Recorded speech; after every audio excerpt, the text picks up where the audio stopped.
Colsey, do you want some? Ed, jump up.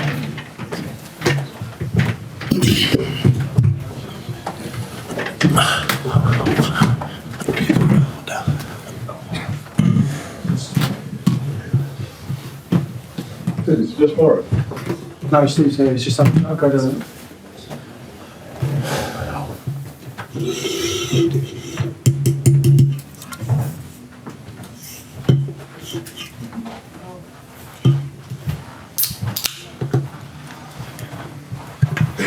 Okay. James Cock, do you want to kick us off? Steve, this team's through the mill a bit, isn't it? Yeah, I think certainly Allianz Stadium most recently, the endings to games are pretty tight and pretty dramatic. Obviously delighted in the last two games that the ending's gone our way and the team worked exceptionally hard for that. In many ways it wasn't pretty and there was things we'd obviously want to do differently, do better, but ultimately they found a way to win the game. And how important is that you're winning ugly and you're finding ways to win these games? Well, I'd suggest that in the previous game, the team played very, very well. Pretty good attack. Scored 4 tries against France in the previous game. So I'd honestly challenge and see what you're saying, how you describe it. Today, Scotland brought a very, very smart tactical plan. And it's in the way they're set up to play against England generally is to play a limited phase and put the kick on to England. And ultimately in the first half, they had the ascendancy in that. The second half, the players gradually figured it out, gradually found different ways to get an advantage and got up on the scoreboard. Scotland didn't feel the ball was grounded for your first try. What did you make of that? Well, I've not looked at it and the referee will make the calls on the pitch. In terms of Finn Smith today's second test start, how did you feel he went? I thought he went well. Completely different game to the last one. A real tactical arm wrestle. The way Scotland set that up, and immense credit to them. They're very difficult to play against. They've got a strong defence, and that causes you problems in the contact area. So a very different game, which is great for this young side. This is a side that's evolving, developing. We've played, if you look at this last stretch of games through last summer, through the autumn and into here, we played against the very best teams in the world, posing all kinds of different challenges. And today the guys found a way in this tactical arm wrestle to win it. And you're in the championship as well, in with a shot at the tides. Well, you must be confident now you can take it to the final weekend. Well, I think the first thing is, and I said this to players, is enjoy tonight. They always should. They work exceptionally hard and they should enjoy it when they have moments like this. Their friends, their family, delighted for the supporters. Then we'll go into camp in York at the end of the week, and then that'll be where we start changing our focus right to what's coming in front of us and the way we want to finish this championship. How are the Toms, Curry and Willis? Tom Curry has a dead leg. He took it early in the game, and he's such a tough, brave competitor, and he kept going. And eventually, it just became too. Shortly after half time, became too uncomfortable, and I had to take him off the pitch. Tom Willis removed with an HIA. So both players will be. We expect Tom Curry to be that dead leg. As dead legs do, it'll be a few days. It'll settle down. He'll be good. And Tom Willis is now in the care of the medical staff. And Maro, how pleasing to get your hands back on that silverware for the first time in 4 years. Yeah, we're absolutely delighted.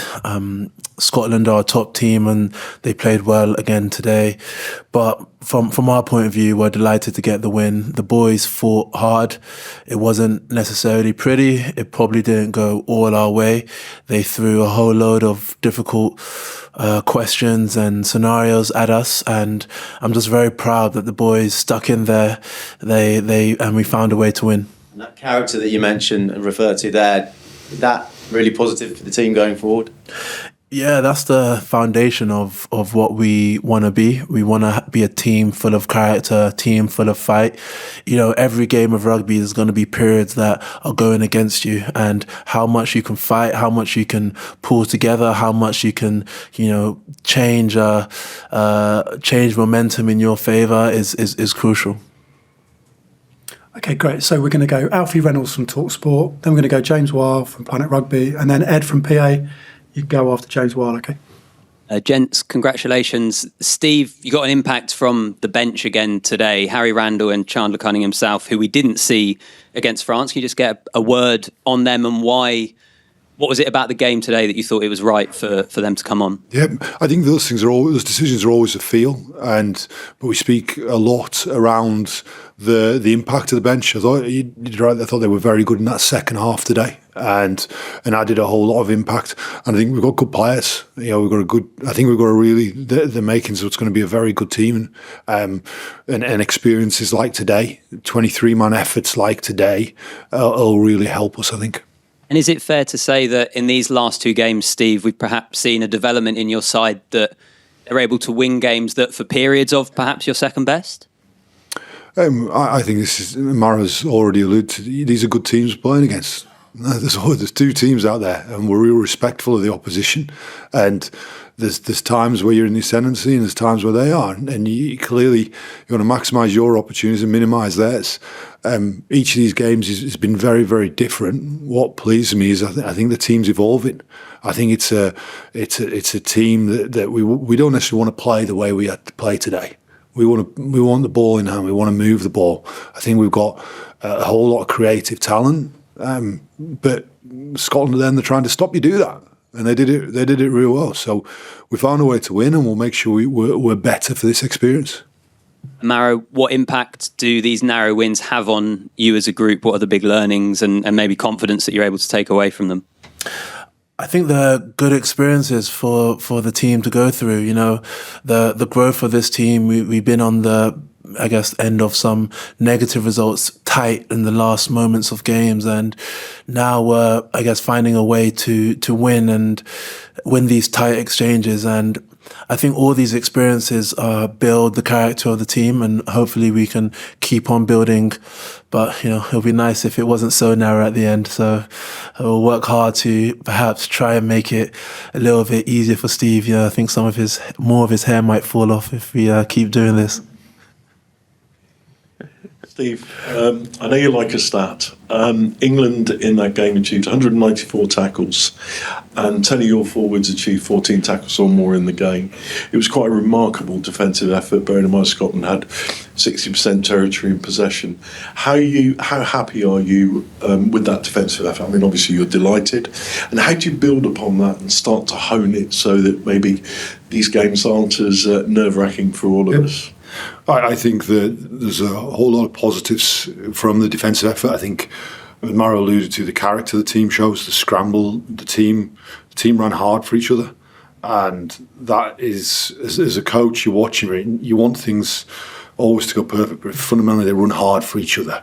I think that shows as a character and a core how much these players really care. And we want to build on it. Now, clearly, Scotland was still able to score. They were able to move the ball to the edge and score, and we need to have a continuing development of how we prevent that from happening. I think there's been steps forward in the defence, but still big mileage to go in it. Maro, just from your perspective, when you're making all those big hits and all the boys are defending so brilliantly, does it become energising with every big tackle that goes in? What sort of message are you giving the boys back from those energising tackles? Yeah, I guess as a team, we want to take pride in our defence. We want to take pride in our tackles, and I think it's the same for the last 30, 40 years of rugby. If you have a good defence, you put yourself in a position to win the game. And today was good. It wasn't perfect. We still leaked some tries, but the fight, the character and the energy that the boys kept on showing was really, really good. Okay, we're going to go Charles, Adam, Ben Coles. And that'll wrap us up. Steve, I think that's 2 weeks on the trot where you've come out on the right side of the penalty count. Can I just ask you about the discipline in general and how important that is now in Test rugby to make sure that you are on that side of the referee? Yeah, I think first in a game like that, it's really essential because in a game like that where the ball is in the middle of the field and both teams are trying to find an avenue to open it up to get access into the opposition 22, you need to minimise that by minimise those opportunities through the discipline count. We won the penalty count. So we won the penalty count in 2 of the 3 games in the Six Nations, and we won the penalty count in 3 of the 4 games in the autumn series. So this is from a point of view of the discipline of the team. I think it's strong. I think the boys take it really seriously, led by the captain here, and who makes this important for us as a team. There are areas we've got to improve, and I think we will, and we need to against Italy. Italy are a team that play a not dissimilar game to that. They kick the ball, low phase count, kick the ball, lots of contestable kicks, which means the discipline battle is crucial. Okay, Adam, and then last one. One for both of you. There seemed to be a bit of a disagreement at full time in a couple of players. Can either of you see it or shed any light on it? I was too busy celebrating. I didn't quite see what was going on or who that was with. Okay, thanks a lot. Thank you.